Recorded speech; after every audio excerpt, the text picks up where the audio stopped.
Nah, kali ini kita akan bahas mitos mengenai kemoterapi. Kanker merupakan penyakit yang mungkin menakutkan bagi semua orang, apalagi setelah divonis oleh dokter spesialis. Nah, padahal kanker itu dapat diobati dengan salah satunya kemoterapi. Namun, banyak juga orang yang takut untuk dilakukan kemoterapi karena merasa cemas ataupun juga takut dengan efek samping lainnya. Nah, tentu juga banyak banget mitos-mitos yang berada di pasaran. Makanya kita kali ini akan bahas bersama dengan dokter spesialis penyakit dalam, konsultan hemato-onkologi medik di Rumah Sakit Hermina Bekasi. Nah, semangat pagi dokter. Selamat pagi, Dokter Rika. Iya, dengan Dokter Hayatul Nufus. Ya. Oke. Panggilnya Dokter Hayatul aja. Oke dokter. Nah dok, kali ini kita akan bahas mengenai mitos kemoterapi nih dok, karena banyak pasien-pasien yang kanker itu takut dok ketika diminta untuk kemoterapi. Nah, kemoterapi itu sebenarnya apa sih dok? Ya, sebelumnya salam sehat semua sahabat Hermina. Jadi saya memang bergelut di bidang penyakit kanker dan juga kelainan darah. Kemoterapi itu adalah suatu istilah yang digunakan untuk proses pemberian obat-obatan anti kanker yang diberikan secara sistemik ke tubuh seseorang penderita kanker setelah ia didiagnosis kanker. Obat yang diberikan dapat secara infus, umumnya secara infus atau melalui pembuluh darah, namun ada juga yang diberikan per oral dikonsumsi, ada juga yang diberikan transdermal. Namun umumnya kita mengenal obat kemoterapi atau obat-obat kanker yang diberikan secara infus, itulah yang dikenal oleh masyarakat awam sebagai kemoterapi. Oke, berarti dia sebenarnya salah satu obat kanker juga ya dok ya? Bisa obat anti kanker. Obat anti kanker bisa dengan infus ataupun dengan diminum ya dok, seperti itu. Nah, tapi banyak dok sebenarnya mitos-mitos nih dok, apakah memang ternyata dengan kemoterapi itu bisa bikin kebotakan ataupun juga malah bikin menyakitkan dari si pasien tersebut. Sebenarnya gimana sih dok terkait itu?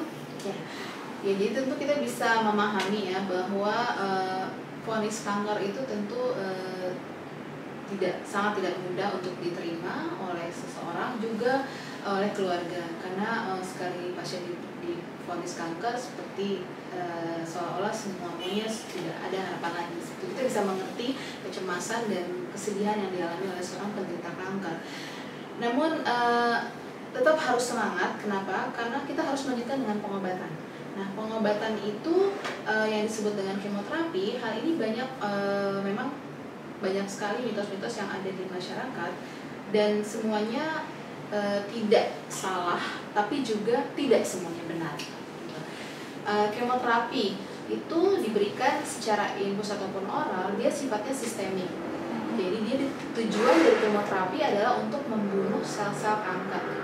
Namun karena dia bersifat sistemik, maka akan ada sel-sel tubuh yang sehat yang juga akan terkena efek sampingnya. Nah, hal itulah yang kita sering lihat efek samping yang timbul pada pasien dengan pemberian kemoterapi, antara lain rambutnya rontok, kemudian sering sariawan, kemudian daya tahan tubuhnya turun, hemoglobin atau sering kita dapatkan anemia, leukopenia, juga efek samping saluran cerna, diare, seperti itu.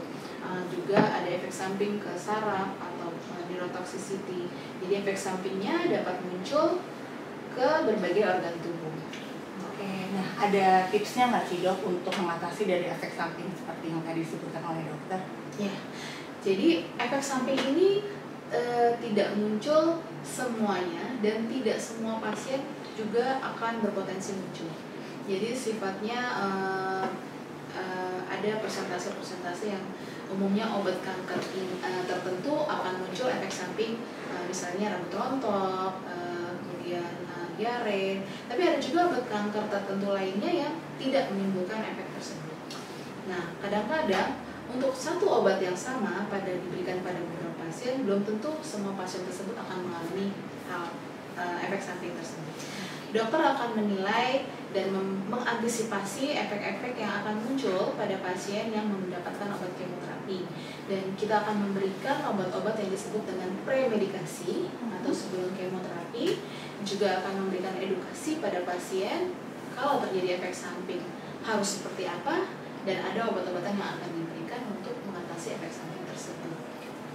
Oke, Oke, berarti kalau gitu sebenarnya tergantung dari individu masing-masing ya dok ya. Jadi nggak semua efek samping itu akan muncul ya dok ya. Dan juga tadi untuk yang kebotakan mungkin nggak yang langsung kalau habis kemoterapi langsung tiba-tiba langsung rontok semua gitu ya dok. Betul. Ya. Tergantung dari responnya dari si pasien tersebut ya dok ya. Ya, memang kalau rambut rontok itu adalah efek samping yang umum ya untuk obat-obat kemoterapi. Namun sahabat Hermina, jika ada keluarga yang mengalaminya, perlu diberikan semangat bahwa nanti rambutnya juga akan muncul, akan tumbuh lagi seperti itu. Baik dok. Nah, ada tips lain nggak sih misalnya nih dok, kalau misalnya ada seseorang yang divonis dan memang harus menjalani kemoterapi, kira-kira tips apa sih dok untuk menyemangati dia supaya ayo kita harus kemoterapi, atau mungkin untuk keluarga terdekatnya kira-kira ada tips apa supaya menyemangati mereka supaya tetap harus kemoterapi dok? Ya, jadi sahabat Hermina, kita tahu bahwa saat ini pengobatan kanker sangat maju. Tidak hanya tentu saja di luar negeri, tapi juga di Indonesia itu sangat maju, sehingga obat-obatan yang digunakan untuk kanker bukan hanya kemoterapi saja, tapi juga ada obat-obatan lain yaitu terapi target, terapi hormon, sampai dengan imunoterapi. Nah, obat-obat yang akan dipilih oleh dokter ini bergantung pada jenis kanker, stadium, dan prognosis atau harapan kesembuhan dari pasien. Sehingga perlu didiskusikan. Tips yang utama adalah perlu diskusi, konsultasi dengan dokter untuk pengobatan terbaik bagi pasien tersebut. Kemudian menjalani pengobatan tersebut dengan upaya maksimal ya, sambil tetap berdoa tentunya.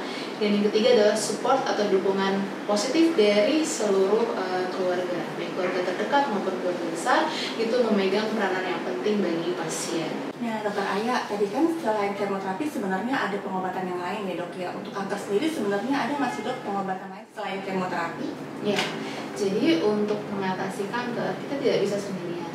Dari KHOM tentu tidak bisa sendirian. Kita memerlukan kerjasama tim multidisiplin yang terutama dari dokter bedah juga, atau surgikalnya, dan juga radioterapi.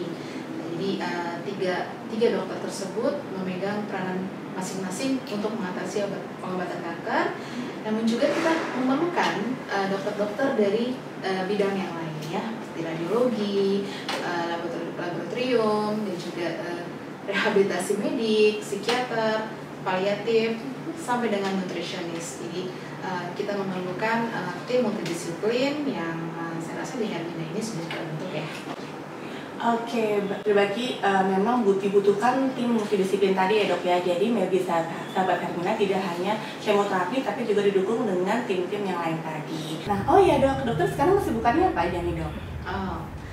Kesibukannya yang pertama tentu bekerja, praktek di Rumah Sakit Hermina setiap Senin, Rabu, dan Jumat, dan juga saya mengurus anak-anak, mengurus keluarga, dan tidak lupa melakukan olahraga sebisa dapat mungkin. Saya melakukan olahraga rutin paling tidak 3 kali seminggu.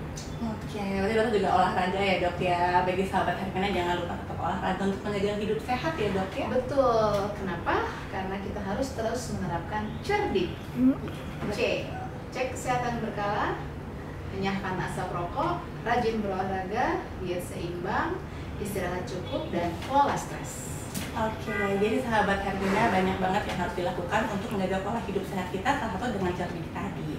Nah, terima kasih banyak dokter atas sharingnya hari ini. Nah, bagi sahabat Hermina ataupun juga keluarga yang memiliki gejala atau diagnosis kanker, tentu jangan khawatir, dapat langsung datang saja ke Rumah Sakit Hermina Bekasi karena kami memiliki pusat layanan onkologi dan radioterapi di mana kami memiliki fasilitas mulai dari screening, kemudian diagnosis dan juga terapi pengobatan mulai dari pembedahan, kemoterapi dan juga radioterapi.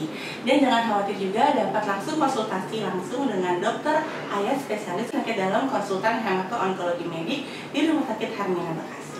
Terus ikuti podcast Hermina untuk informasi kesehatan lainnya.